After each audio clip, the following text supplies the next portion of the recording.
Inamin ng pamunuan ng Baguio City Police Office o BCPO na mas tumaas ngayong taon ang kaso ng mga aksidenteng nangyayari sa lungsod ng Baguio kumpara sa nakarang taon ng 2024. Ayon kay BCPO Public Information Office Police Major Marcy Grace Maron, umabot sa kabuuang 371 insidente ng mga aksidente ang kanilang naitalang ngayong May 27, 2025 sa kaparehas na buwan, mas mataas kumpara noong taong 2024 na umabot naman sa bilang na 322 lamang sa naturang datos. Ayon pa sa BCPO, karamihan sa mga nai-report na mga kaso na aksidente ay reckless imprudence resulting to damage to property na umabot sa mahigit sa 300 kaso. Ayon pa kay Maron, sumunod na dahilan ng BTA na umabot naman sa 58 mga kaso ay ang reckless imprudence resulting to physical injury.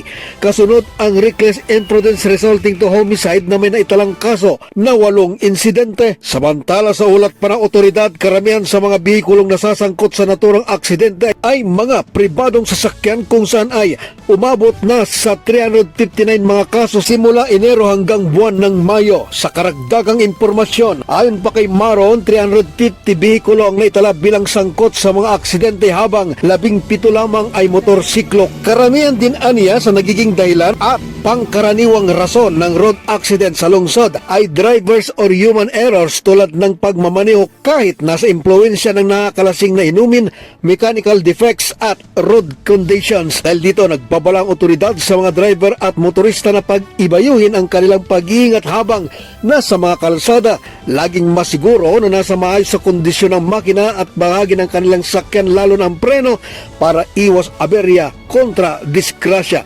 Very alarming ito naman ang naging tugon o reaksyon ni Mayor Benjamin Magalong matapos makarating sa kanyang kalaman ang pagtaas ng mga kaso ng BTA sa lungsod.